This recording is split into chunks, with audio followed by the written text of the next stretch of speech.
अब अमर कथा प्रारंभ होती है कहां से? एक बार देव ऋषि नारद बैठ करके सोच रहे थे, नारद भगवान सोच रहे थे कि एक बार लक्ष्मी नारायण में तो हमने झगड़ा करा दिया है, एक बार लक्ष्मी नारायण में तो झगड़ा करा दिया, एक बार ब्रह्मा और सरस्वती में भी हमने झगड़ा करा दिया है, लेकिन भोले शंकर के यहां कभी लड़ाई नहीं होता है। क्यों? क्योंकि भगवान भोलेनाथ तो करुणा के अवतार हैं। कर्पूर गौरम करुणावतारम। भगवान भोलेनाथ तो करुणा के अवतार हैं। अब नारद जी के मन में जो है कि देखिए कैसा जो है कि बात आ रहा है।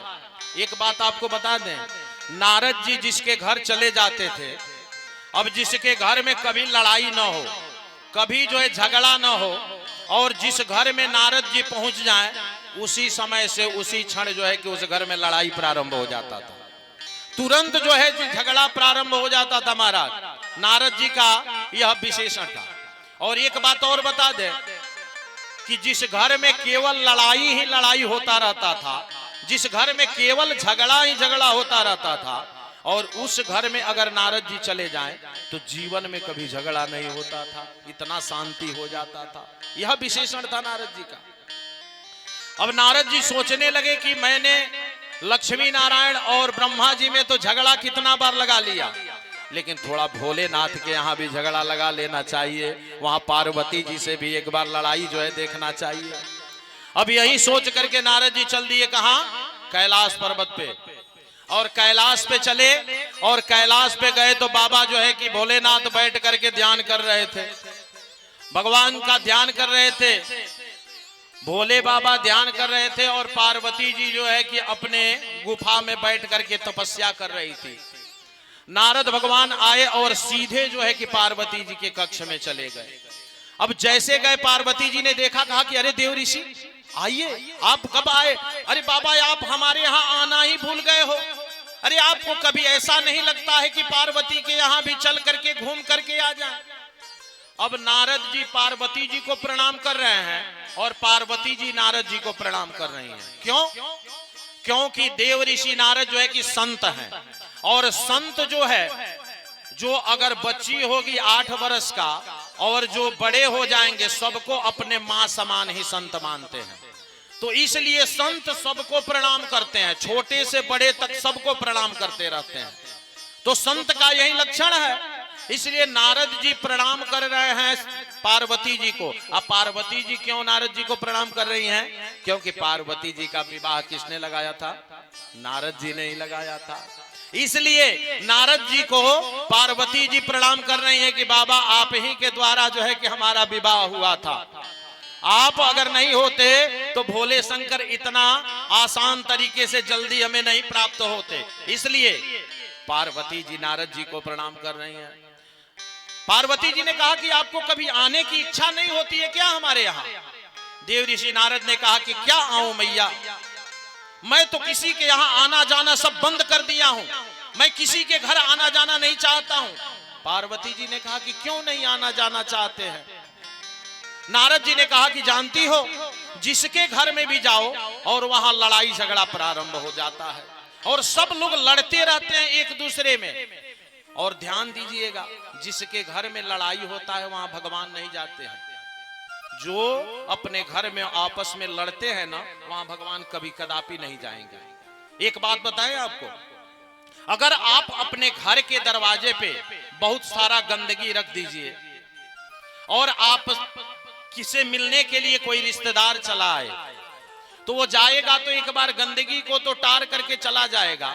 चाहे आप ही किसी के घर में मिलने के लिए जाइए, और जिसके घर में आप मिलने के लिए गए, उस घर में जिससे मिलने गए हैं वह पति पत्नी में खूब लड़ाई जम करके हो रहा है। ये बताइए आपको उसके घर में मन लगेगा क्या? कितना देर तक रहेंगे? आप गए हैं उनसे मिलने के लिए, अपना दुख सुख बांटने के लिए, कुछ बात करने के लिए, और वो दोनों पति पत्नी आपस में खूब भिड़ंत हो रहा है, लड़ रहे हैं। आप रहेंगे क्या? नहीं रहेंगे, तुरंत वहां से चल देंगे। तो ये बताइए, आप इंसान हो करके और उनके घर नहीं रह सकते, तो भगवान क्या किसी के नौकर है क्या कि आप जीवन भर घर में लड़ते रहिए, गंदगी फैलाए रहिए, झगड़ते रहिए, और भगवान आपके घर में जाएंगे? आपके भगवान घर में रहेंगे? कभी नहीं रहेंगे। हम इंसान होकर के वहां नहीं रह सकते तो भगवान कैसे घर में जा सकते हैं? भगवान भी नहीं रहते हैं। नारद जी ने कहा कि मैया आजकल मैं किसी के घर में जाता नहीं हूं, क्योंकि घरों में इतना विकृति फैल गया है कि सबके घर में लड़ाई झगड़ा प्रारंभ हो गया है, और जहां लोग झगड़ते हैं वहां तो मैं जाता नहीं हूं। पार्वती जी ने कहा कि बाबा नारद जी, अरे मेरे घर में तो कभी लड़ाई नहीं होता है। हम और भोलेनाथ दोनों पति पत्नी इतने अच्छे से रहते हैं, और जानते हैं हमारे भोले बाबा अगर बैठ करके ध्यान में भगवान का दर्शन करते हैं तो सबसे पहले आकर के हमें बताते हैं कि आज हमने राम जी का दर्शन किया, आज श्याम जी का दर्शन किया। और एक बात बताएं, भोले बाबा ने जब गुरु मंत्र लिया तो सबसे पहले आकर के हमें बताया। गुरु मंत्र किसी को नहीं बताना चाहिए। जो गुरु मंत्र लिया जाता है उसे किसी को नहीं बतानी चाहिए, वो मौन रखना चाहिए, अपने मन में जप करना चाहिए। लेकिन पार्वती जी कहती हैं कि भोले बाबा ने हमें बता दिया, वह गुरु मंत्र भी बता दिया। हम दोनों में तो इतने प्रेम है नारद जी कि कहिए मत। अच्छा पहले आप लड्डू खाइए, आप लड्डू खाइए और जल पीजिए, फिर हम लोग बाद में बात करेंगे। नारद जी ने सोचा कि मैं लड्डू खाने तो आया नहीं हूं, मैं तो आया हूं झगड़ा लगाने के लिए। लेकिन यहां देख रहा हूं कि पार्वती जी अपना प्रेम का बखान कर रही हैं। नारद जी ने कहा अच्छा मैया एक बात सुनो, आपसे भोले बाबा सब कुछ बता देते हैं। मैया ने कहा हाँ हाँ हमसे सब कुछ बता देते हैं। भोले बाबा आज तक अपने मन का बात भी बता दिया, कभी कोई बात छिपाया नहीं। नारद जी ने कहा तो ये भी आपसे भोले बाबा बताए होंगे कि जो मुंडों का माला पहनते हैं वो किसका माला है? पार्वती जी ने कहा ये तो कभी नहीं बताया, सब कुछ तो बता देता है लेकिन वह यह तो कभी नहीं बताए हमसे कि हाँ मुंडों का माला। नारद जी ने कहा तो क्या प्यार आपसे खाक करते हैं? अब मैया मैं तो चला, अब देखिए आप जानिए आपका काम जाने, बस इतना तो कहना था। अब नारद जी वहां से निकल गए महाराज, और नारद जी निकले तो भगवान भोलेनाथ बैठ करके तपस्या कर रहे थे पहाड़ पे। नारद जी जाते हुए भोले बाबा को प्रणाम किए, बाबा प्रणाम।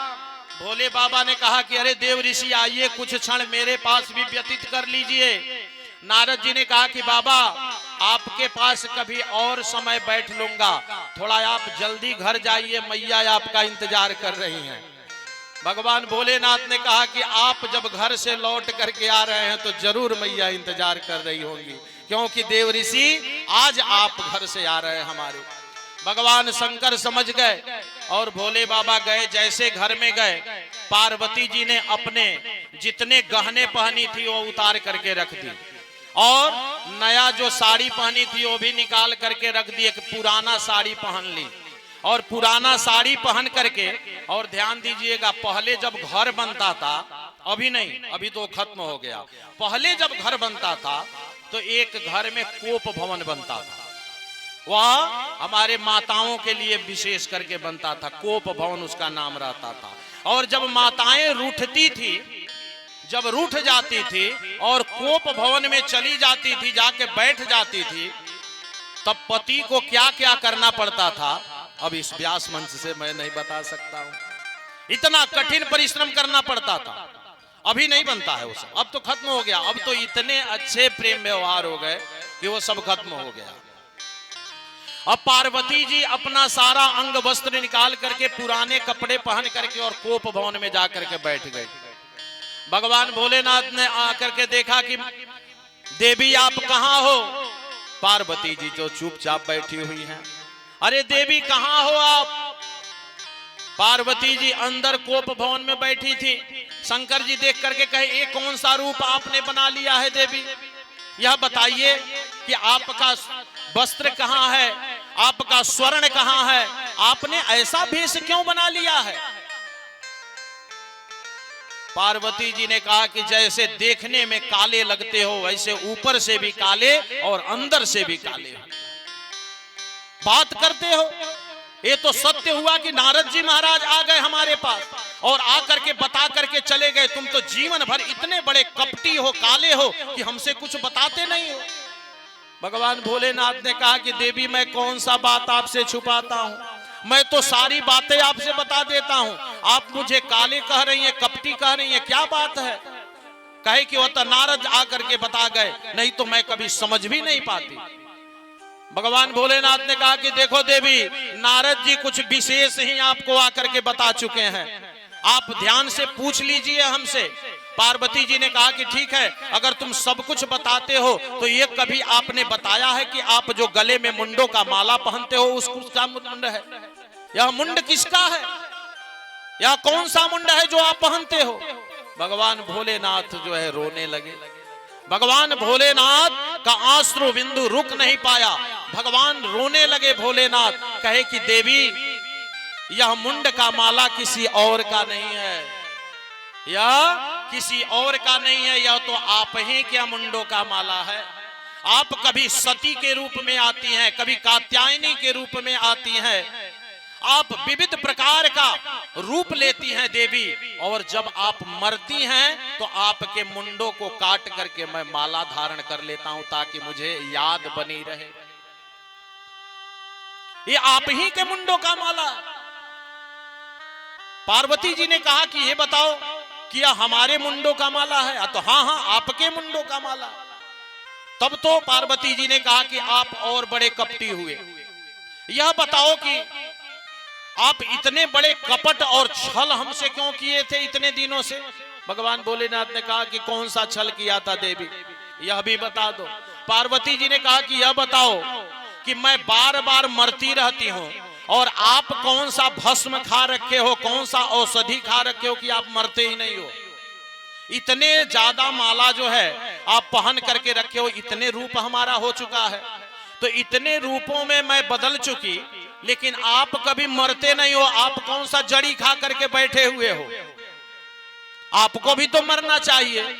भगवान भोलेनाथ ने कहा कि देखो देवी, मैं नहीं मरता हूं इसलिए कि मैंने भागवत अमृत का पान किया है, मैंने भागवत अमृत का पान किया है, और जो भागवत अमृत का पान करता है वह अमर हो जाता है, वह कभी मरता नहीं है।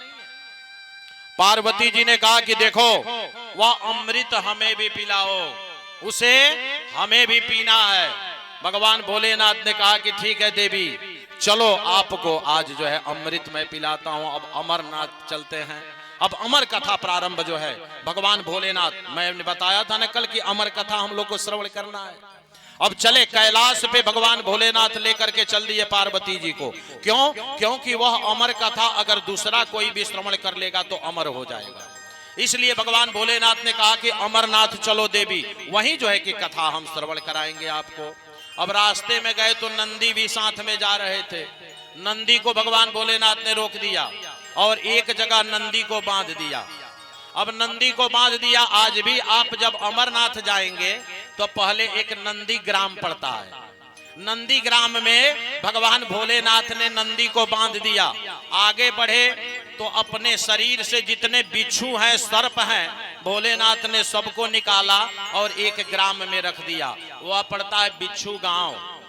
वहां बिच्छू गांव में सारे सर्पों को, बिच्छुओं को निकाल करके और केवल पार्वती जी और भोलेनाथ अमरनाथ चल रहे हैं। चलिए हम लोग भी अमरनाथ की कथा श्रवण कर ले। अमर कथा श्रवण करना है ना? चले भोलेनाथ के साथ हम लोग भी और पार्वती जी के साथ चला जाए अमर कथा श्रवण करने के लिए।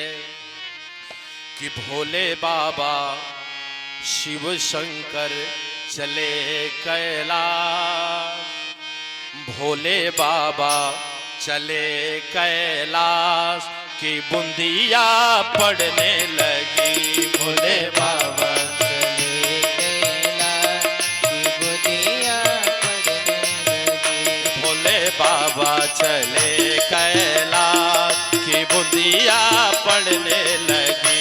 भोले बाबा चले कैलाश की बूंदिया पड़ने लगी। की बूंदिया पड़ने लगी, की बूंदिया पड़ने लगी, की बूंदिया पड़ने लगी। की बूंदिया पड़ने लगी। की बूंदिया पड़ने लगी, की बूंदिया पड़ने लगी। की बूंदिया पड़ने लगी। की बूंदिया पड़ने लगी। शिव शंकर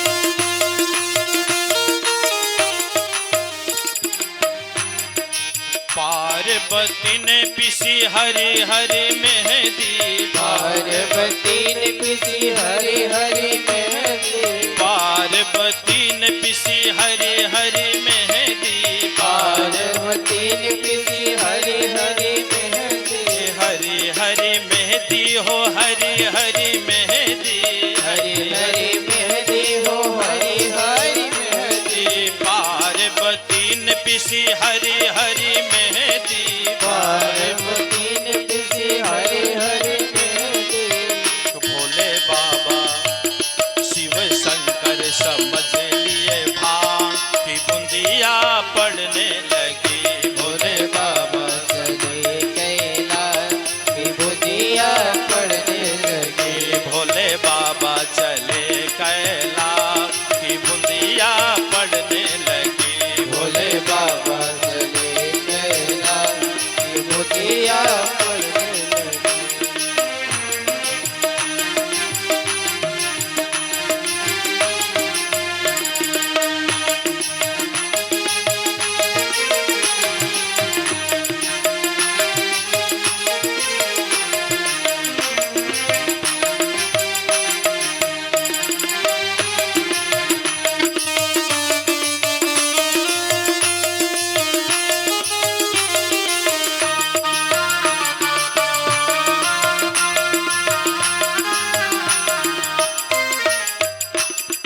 पार्वती ने पहनी हरी हरी चूड़िया, पार्वती ने पहनी हरी हरी चूड़ियाँ, पार्वती ने पहनी हरी हरी चूड़िया, पार्वती ने पहनी हरी हरी चूड़ियाँ, हरी हरी चूड़िया हो हरी हरी चूड़िया, हरी हरी चूड़ियाँ हो हरी हरी चूड़ियाँ, पार्वती ने पहनी हरी हरी चूड़िया, पार्वती ने पहनी हरी हरी चूड़ियाँ।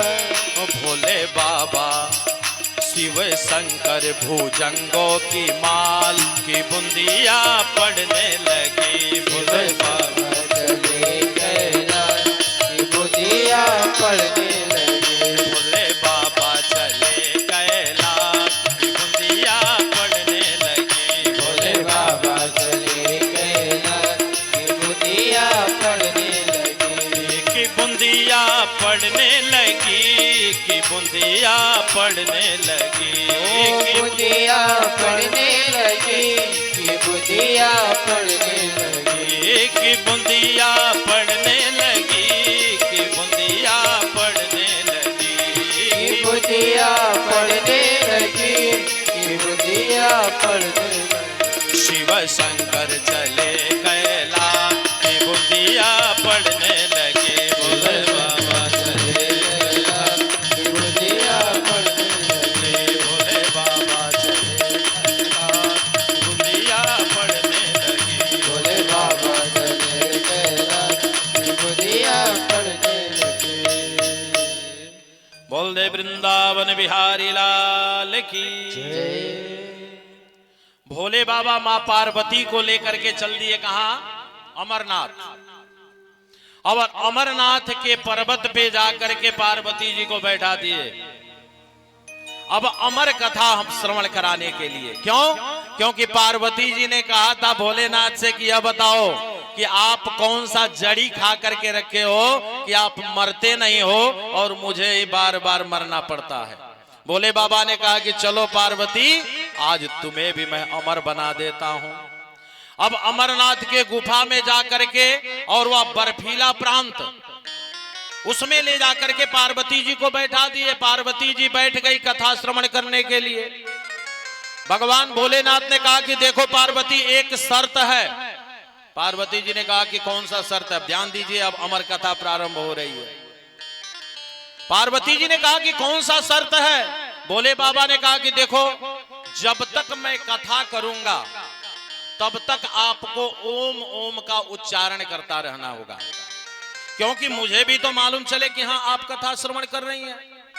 तो आप ओम ओम का उच्चारण करती रहेंगी, तब तक मैं कथा कहता रहूंगा। क्यों? क्योंकि मैं जब कथा कहता हूं तो कहीं हमारा ध्यान नहीं रहता है। मेरा तो ध्यान भगवान के ऊपर चला जाता है और मैं वही जो ध्यान में देखता हूं वही कथा आपसे श्रवण कराऊंगा। अब भगवान भोलेनाथ बैठ गए कथा करने के लिए, पार्वती जी भी बैठ गई और वहां दो सुख पक्षी जो है कि थे वही बर्फीली प्रांत अमरनाथ में। आज भी जाते हैं तो सुखदेव का दर्शन होता है वहां अमरनाथ। दो सुख पक्षी वहां बैठे थे।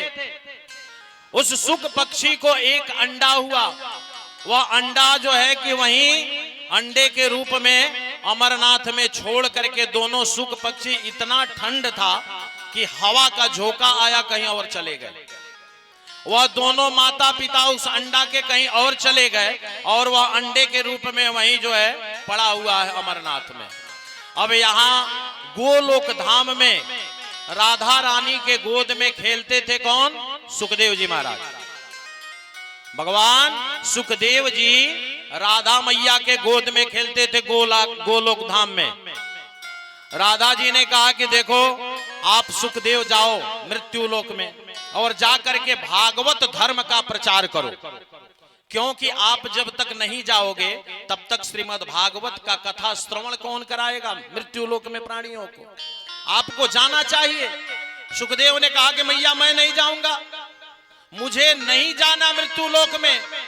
जो यहाँ मैं 10-5 माला आपके नामों का जाप कर लेता हूँ, अगर मृत्यु लोक में चला जाऊंगा तो वहां माया मुझे ग्रसित कर लेगी और वो भी 10-5 माला जो है जाप मेरा खत्म हो जाएगा। मैं तो मृत्यु लोक में नहीं जाऊंगा। राधा जी ने कहा कि आपको जाना होगा सुखदेव, और मैं आपको आशीर्वाद देती हूं कि आपको मृत्यु लोक की माया आपको ग्रसित नहीं करेगी। आप जैसे यहाँ गोलोक धाम में हैं वैसे ही आप मृत्यु लोक में भी रहेंगे। यह बात जो है सुन करके सुखदेव जी महाराज उस अंडे के रूप में आकर के और प्रवर्तित हो गए, उस अंडे में प्रवेश कर गए। जो सुख पक्षी के द्वारा जो अंडा पड़ा हुआ था, अब उसी अंडे में प्रवेश करके सुखदेव जी महाराज वहीं उस अमरनाथ के गुफा में पड़े हुए हैं। अब भगवान भोलेनाथ यहाँ बैठ गए पार्वती जी को कथा श्रवण कराने। प्रथम दिन की कथा, महात्म्य की कथा श्रवण करा रहे हैं भगवान भोलेनाथ। भोलेनाथ ने कहा कि देखो देवी, जो व्यक्ति सत्य का साथ देता है जीवन में, वही जो है कि महान होता है और सत्य ही उसका भी साथ देता है। भगवान भोलेनाथ ने कहा कि देखो जीवन में कुछ जाता नहीं है मनुष्य के साथ। क्या जाता है? कहे कि मात्र धर्म ही है कि जो मनुष्य यहां से जब जाने लगता है तो उसके साथ जाता है। अब यह कथा सूत जी महाराज नैमिषारण्य क्षेत्र में श्रवण करा रहे थे ऋषियों से। ऋषियों ने प्रश्न कर दिया, महाराज ये बताइए कि जो धन हम कमाते हैं वह साथ नहीं देता है, जो जन कमाते हैं, जो संसार में वस्तु कमाते हैं, जो हम शादी विवाह पत्नी के साथ फेरे लेते हैं अग्नि का, वह हमारे साथ नहीं जाते हैं क्या? सूत जी महाराज ने जो है कि इतना बड़ा अच्छा जो है कि प्रश्न जो है सुन करके उत्तर दिया। सूत जी महाराज ने कहा, ऋषिवर आप लोग जान जाएं कि आपके साथ कुछ नहीं जाता है। क्या जाता है? धनानि भूमौ पशवश्च गोष्ठे नारी गृहद्वार जना श्मशाने देहश्चितायां परलोक मार्गे धर्मानुगो गच्छति जीवये। कहे कि यह धन जो है, यह धन यहीं तक रह जाता है, धन साथ नहीं जाता है, किसी के साथ धन नहीं जाता है। धनानि भूमौ, जब मनुष्य जाने लगता है तो यह धन यहीं रह जाता है। बाबा परदादा जब लेकर के नहीं गए तो हम लोग क्या लेकर के जाएंगे? एक गुजरात की घटना है।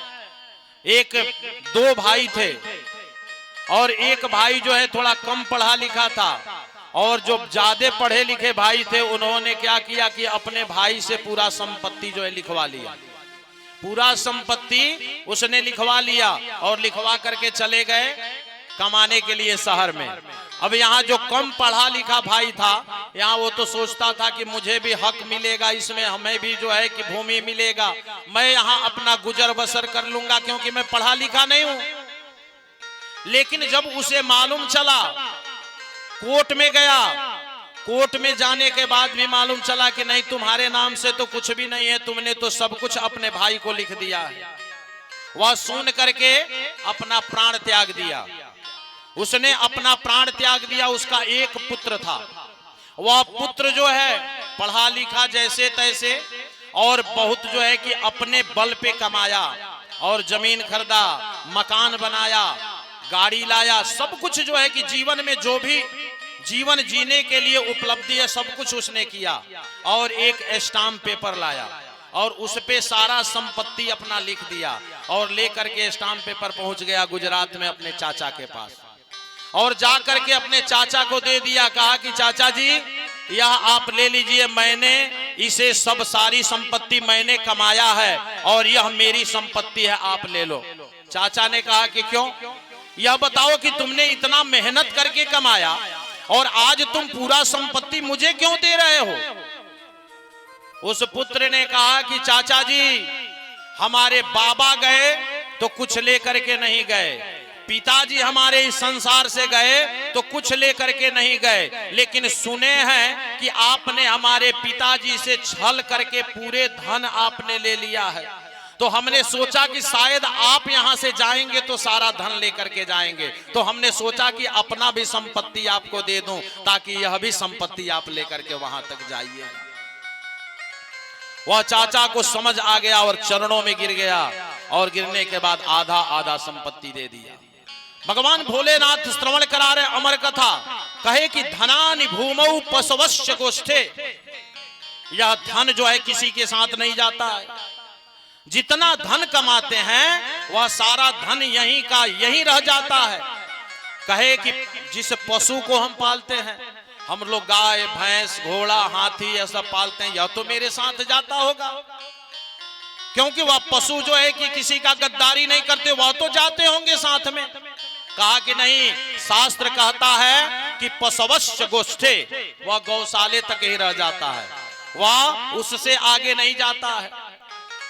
कहे कि ठीक है वह नहीं जाएगा, तो जिस नारी के साथ हम विवाह करते हैं, जो पति पत्नी हम लोग 4 फेरे लेते हैं, धर्म अर्थ काम मोक्ष का, अग्नि का परिक्रमा करते हैं, वह तो हमारे साथ जाते होंगे। कहा कि नारी गृहद्वार, वह नारी भी कहां तक जाती है? वह घर के दरवाजे तक ही जाती है, उसके बाद वह भी लौट जाती है, वह भी साथ नहीं जाती है, नारी भी साथ में नहीं जाती है। कहा कि जना स्मशाने, कहा कि नारी नहीं जाती है, तो जो हम हित दोस्त मित्र बनाते हैं, संसार में बहुत सारे अपने दोस्त मित्र बनाते हैं, वह तो साथ जाते होंगे। कहा कि वह भी स्मशान घाट तक जाते हैं, उसके बाद लौट करके चले आते हैं। तो क्या साथ में जाता है?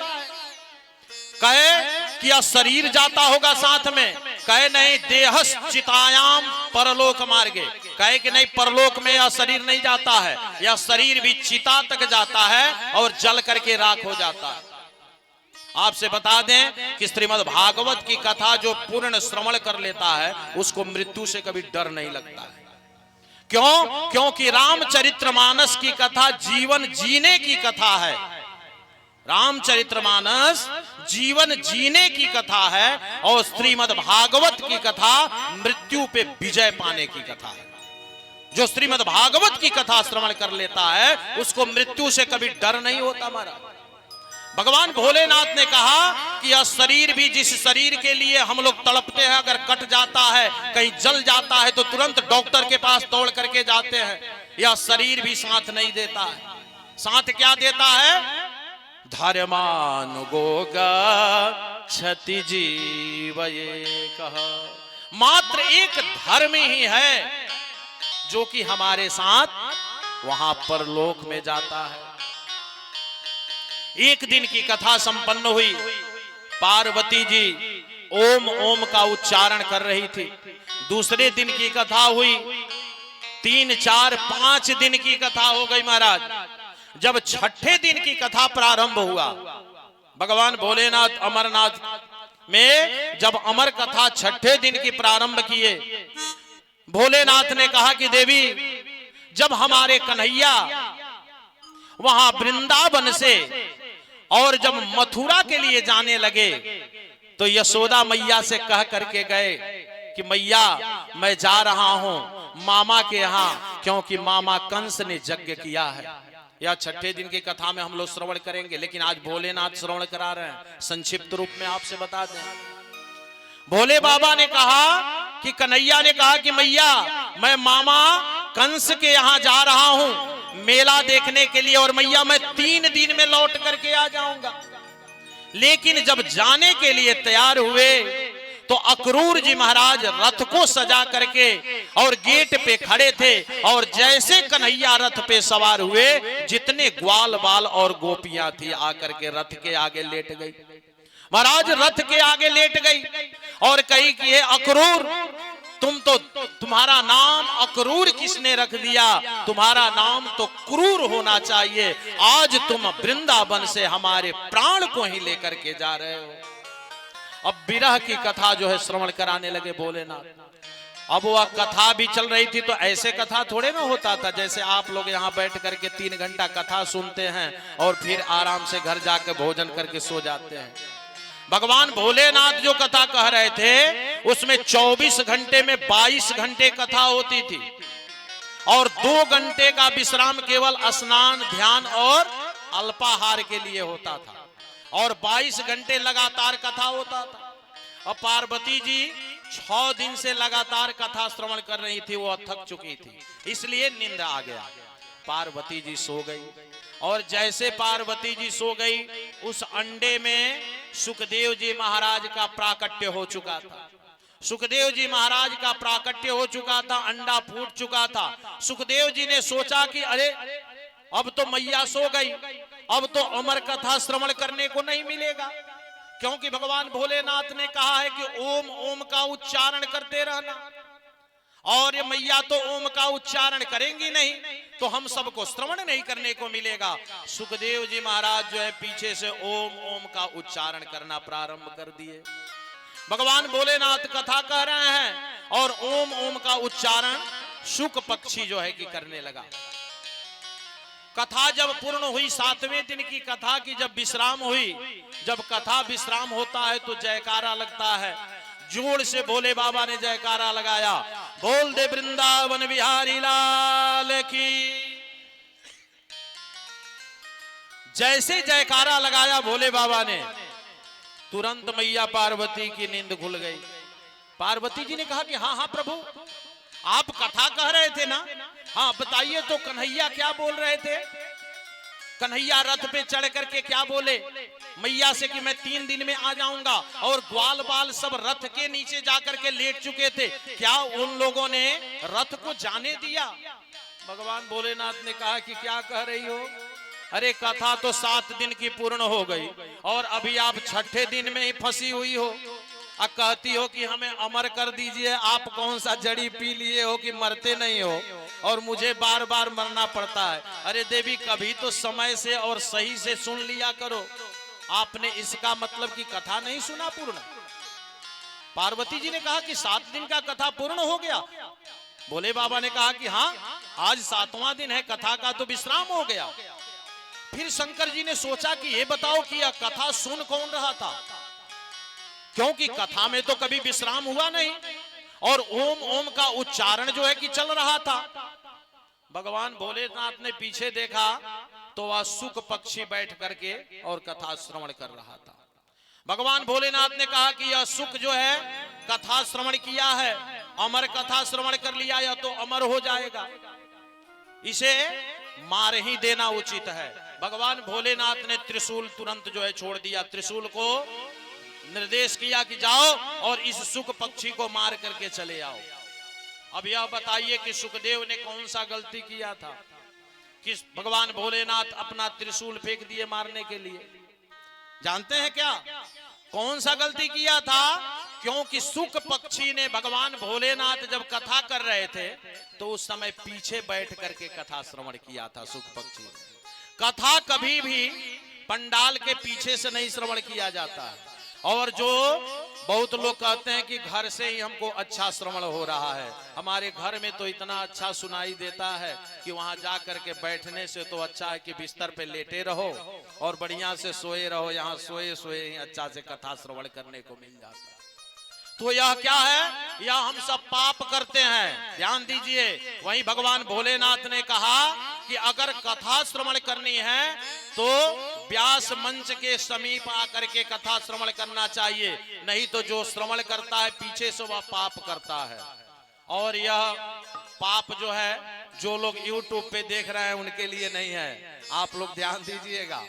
आप लोग जो है कि श्रवण कर सकते हैं जो लोग YouTube पे देख रहे हैं, लेकिन आप सब ग्रामवासी क्षेत्रवासी के लिए, जिनके ग्राम में कथा हो रही है, वह गांव के लोग, जहां तक यह मंत्रों का उच्चारण हो रहा है, यह कथा की ध्वनि जहां तक जा रही है, अगर वह व्यक्ति आलस्य करता है, कथा में नहीं आता है, तो उसको पुण्य नहीं मिलता है, उसको पाप ही मिलता है। यह ध्यान दीजिएगा।